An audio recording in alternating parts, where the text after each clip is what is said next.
Yeah, we've had numerous team meetings about gambling. Our administration has also have policy and some meetings that they've set up for our student athletes. We actually have one coming up here to start training camp. So again, that's why I love working for Mark Coyle.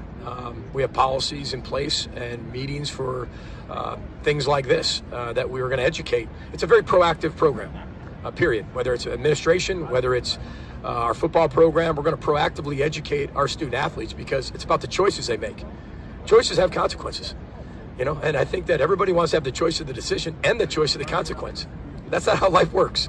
You're going to have the choice of the decision. We've got to make sure all of our student athletes make elite decisions the best way possible. They're all human beings. Everybody makes mistakes. I get that, right? But you do not have the choice of the consequence. And that's why there are policies and things put in place saying this is what we do. This is what the rules are. Here's what we're going to do. This is what, you can and cannot do. And make elite choices. And then there are 18 to 24-year-old young men. Well, I don't know enough about the situations there to speak in depth about those schools, but I do know that, everybody uses other programs for teachable moments. That's what it's about. There's an easy way and a hard way of life, of learning, right? Learning is two parts, hard and easy. The hard way is going through it yourself, You're going to have to make those mistakes. The easy way is learning from somebody else making the same mistake, right? Just don't do that. But how many times do you want to touch the stove, not touch the stove? But when you're talking about those two programs, I'm not at liberty to speak about those, but I think everybody would say that we use other programs to learn as well as our own. I don't know what the percentage is, but every talk I've had, it's been brought up. Okay, and like I said, I think your question's more based on how much from them bringing it up. I think we do a really good job of telling people what we believe in before they even get into my office. Then I don't think they bring it up as much. But I have no problem talking about it and talking about what our philosophies are. I think our collective people work really hard and to provide a ton of opportunities for our student athletes when they arrive on campus. And I appreciate everybody's efforts with that. And, being in a city with 3 million people, that helps you, when you're talking about student athletes being on campus for sure. Well, I don't think there's anything that can substitute game experience, and nothing can substitute losing and having to feel that, and then winning, and then knowing why you did and did not do that.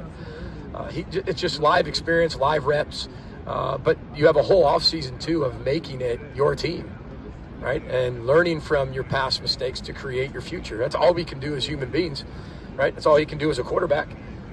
But he can keep developing. He's gained, he's gained probably 12 pounds. He looks really good. He's stronger. He's faster. He's bigger. He's obviously got a better grip of the offense. I think Coach Harbaugh and Coach Simon done a great job of building this offense around our quarterbacks and their strengths. And it's going to be fun to have them keep developing. I said that the allegations are baseless. And I said that we have ways that we discipline in our program, and it's not through physical activity. Right? It is through weight room. They'll get up in the morning, they clean the weight room, they watch videos, right? And they write letters. They do all of that. And I've had that philosophy for a very long time. And again, the reason I've had those philosophies is I've watched teammates lose their life in front of me. And that's past experience. We all build our programs completely different. If you would come to our program and you come at the end of practice, we don't condition at the end of practice. And we don't condition at the end of practice because of those things that I've seen as a player. Right? Again, our program is built on those things, and our athletic department has changed their policy based on what we've done as a football program. Well, the actual videos that are watched inside the weight room, and our letters. Yeah, that is a team and a staff rule.